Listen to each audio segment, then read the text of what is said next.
En este video vamos a hablar de qué son los alquenos. Vamos a ver lo que son sus estructuras.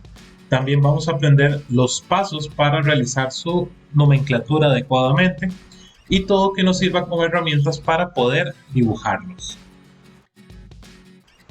¿Qué son los alquenos?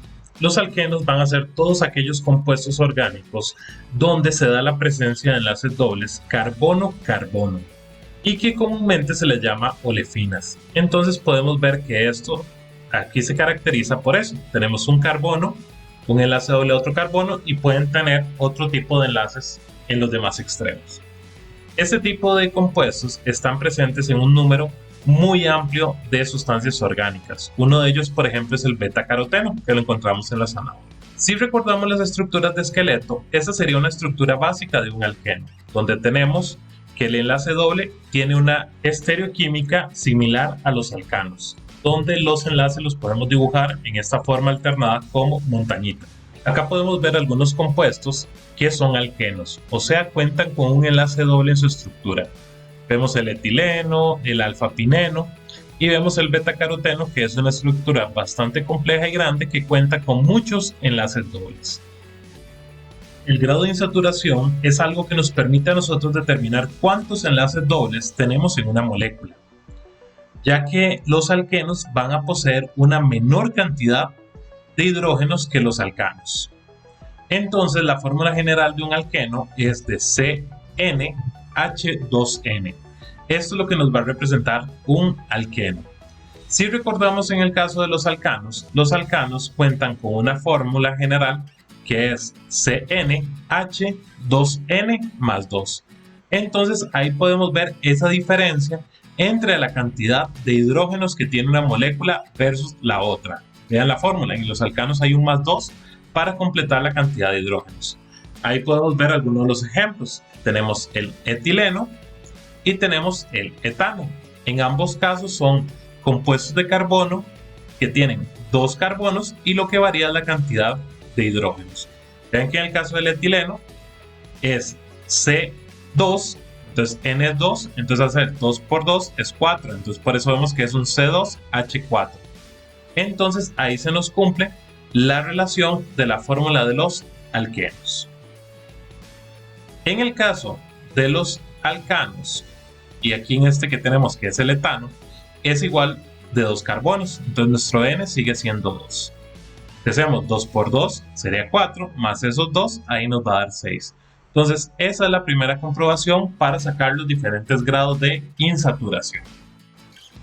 También podemos determinar los grados de insaturación cuando se presentan compuestos organo-halogenados, donde los halógenos recordemos que son flúor, cloro, bromo y yodo. Todos estos lo que podemos hacer a la hora de hacer un cálculo de insaturación, la cantidad de halógenos simplemente se la vamos a sumar a la cantidad de hidrógenos. Ahora tenemos el caso de los organo-oxigenados, o sea que cuentan con la presencia de oxígeno. Para eso, como el oxígeno puede formar dos enlaces, no van a afectar lo que es la fórmula del hidrocarburo.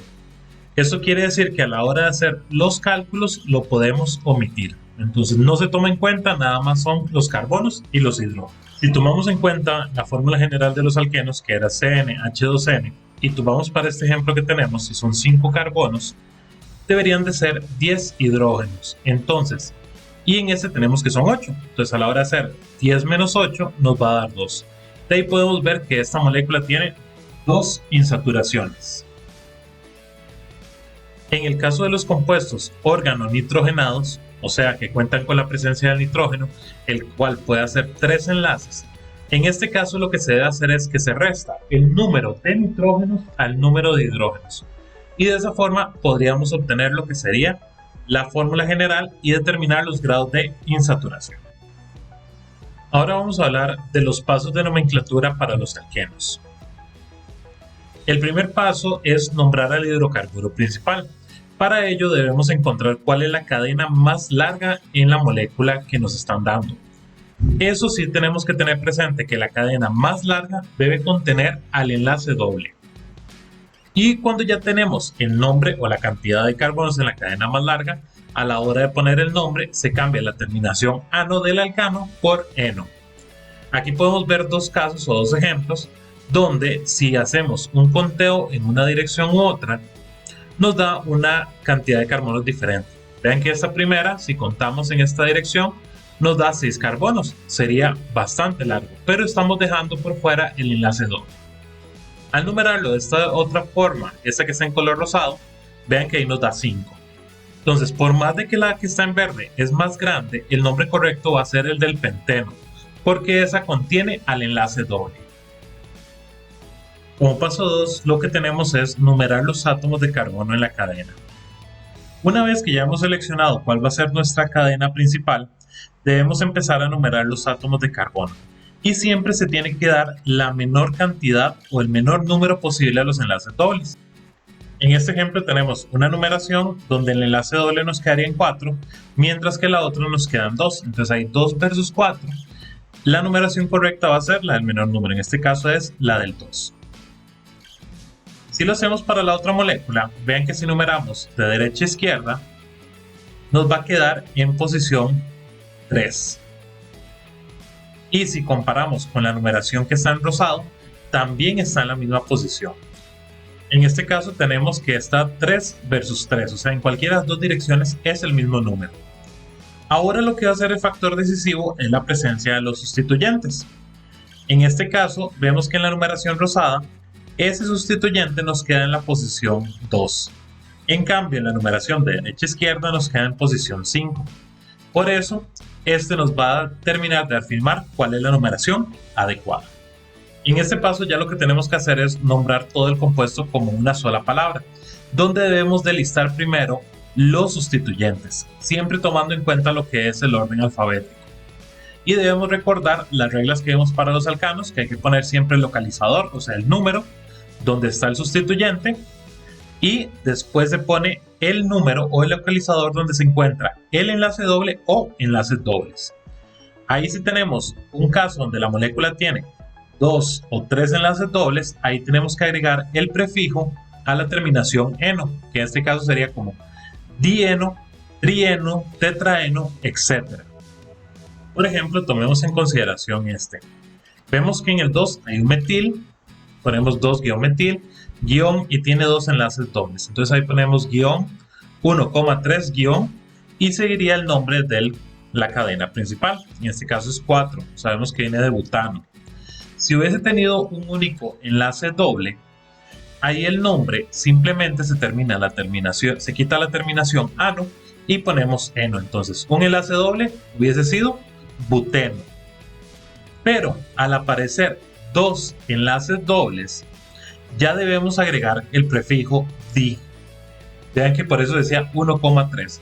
Entonces en este caso el nombre cambia a butadieno. Ahí tenemos que tener cuidado que en este caso sí hay que agregar la vocal A antes de poner dieno, porque de lo contrario no suena el nombre y no es adecuado. Entonces, si es un enlace, si es buteno, o sea, si es hasta but, y si son 2 es butadieno. Para nombrar cicloalquenos debemos considerar igual todas las reglas que ya tenemos conocidas para alcanos y alquenos. En el caso de cicloalquenos, lo que sí es importante tener presente es que el enlace doble siempre por regla tiene que estar entre el carbono 1 y 2. Eso es lo principal. Aparece un enlace doble, sabemos que ya ese son carbono 1 y 2, y lo otro que queda es acomodar la dirección de numeración según los sustituyentes que tenga. Si solamente presenta un enlace doble, no es necesario indicar el número en el nombre.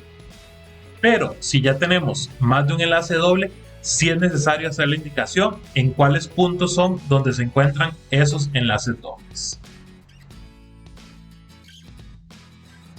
Para concluir este video, lo que debemos tener presente es que todas las normas de nomenclatura para alcanos son las mismas fundamentales para el resto de grupos funcionales. Ahí lo único que iremos añadiendo son las variaciones en cuanto a la presencia de esos sustituyentes. Entonces debemos tener en cuenta los procesos a la hora de nombrar la cadena y elaborar el dibujo de un compuesto.